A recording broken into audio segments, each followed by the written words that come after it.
So you finally made up your mind to sell your home. It's an exciting journey, but let me tell you, there are quite a few steps to tackle before you can pop that celebratory bottle of champagne on closing day. So in this video, I'm going to be sharing with you every step of the home selling process to make sure you know what to expect every step of the way and can navigate this journey seamlessly.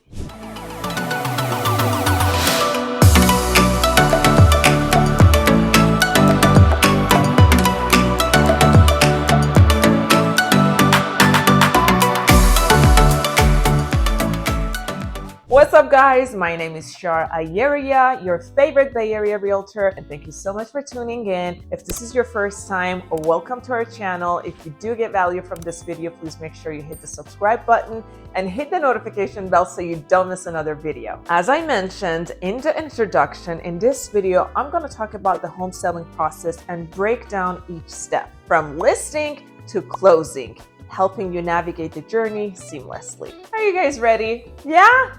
Cool. Let's get started. All right. First things first, you need to find yourself a real estate agent who will be your trusty sidekick throughout this adventure. Think of it like finding a reliable partner for a dance-off. Take the time to interview multiple agents and choose one who vibes with you the most. Once you've made your choice, commit to them. Your agent is like your personal guru of home improvement. Seek their advice on which upgrades or fixes will give you the best bang for your buck. Trust me, they've got an eye for maximizing your investment.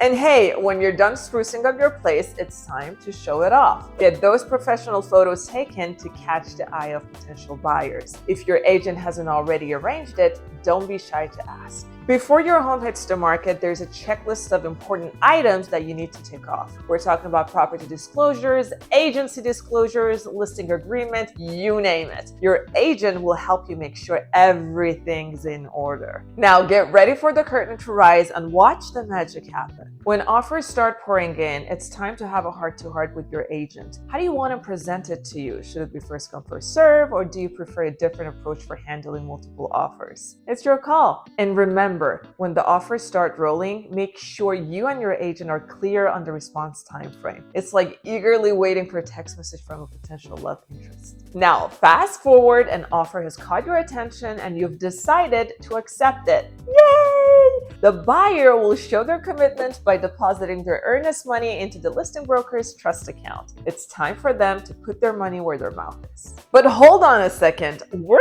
not done yet. The buyer will likely hire an inspection company to give your home a thorough checkup. Don't worry, this is not a doctor's appointment. It's just to make sure everything's in tip-top shape. This inspection process usually takes around 5 to 10 days, and you'll be waiting on pins and needles for the results. While you're on edge waiting for the inspection to wrap up, your agent will introduce you to the title company. Think of them as the unsung heroes working behind the scenes to make the closing happen. They'll guide you through the legal mumbo-jumbo and ensure everything's in order. Once the inspection is completed, you might hear back from the buyer's agent with a list of repair requests. It's negotiation time, my friend. You have the power to decide which repairs you're willing to tackle and which ones you'll politely decline. Remember, you're not obligated to fix everything. It's all about finding common grounds. Now, let's talk associations if you're part of one. Your listing agent will advise you to be ready to order resale certificates and other association documents. As soon as you receive an accepted offer, hustle and grab those documents, send them over to the buyer's agent promptly, and the buyer will have a 10-day rescission period to review them. But fret not, if everything looks good, it's likely they'll proceed without a hitch.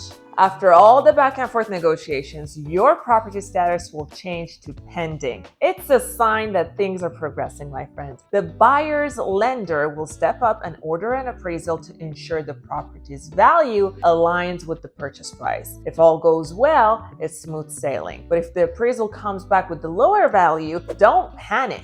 You and the buyer can work together to find a solution. It could involve renegotiating the contract price or the buyer covering the difference out of pocket. Now, in an unfortunate scenario where both parties can't come to an agreement, there is always the option to cancel the contract. It's like waving the white flag and parting ways. But if everything falls into place, you're in the final phase, my friend. As the seller, it's time to join forces with the title company to double check all the information and order a payoff quote if necessary. Also, gather any repair receipts and share them with the buyer's agent. A day or two before closing, you will receive the closing settlement statement for review. Make sure all the numbers add up and make sense to you. It's like doing a last-minute check on your grocery shopping receipt.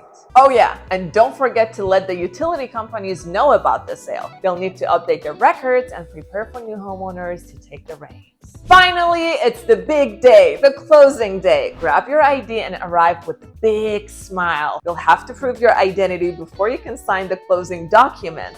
And ta-da! It's official! Congratulations! Now you've sold your home. Give yourself a big, well-deserved pat on the back. Cue the confetti! There you go, my friends. That's it for today's video. Thank you so much for tuning in. If you have any more questions, please comment below. Otherwise, please give this video a big thumbs up and subscribe to our channel for more real estate content in general and in Bay Area. And we will see you in our next video. Have a fabulous day. Bye-bye.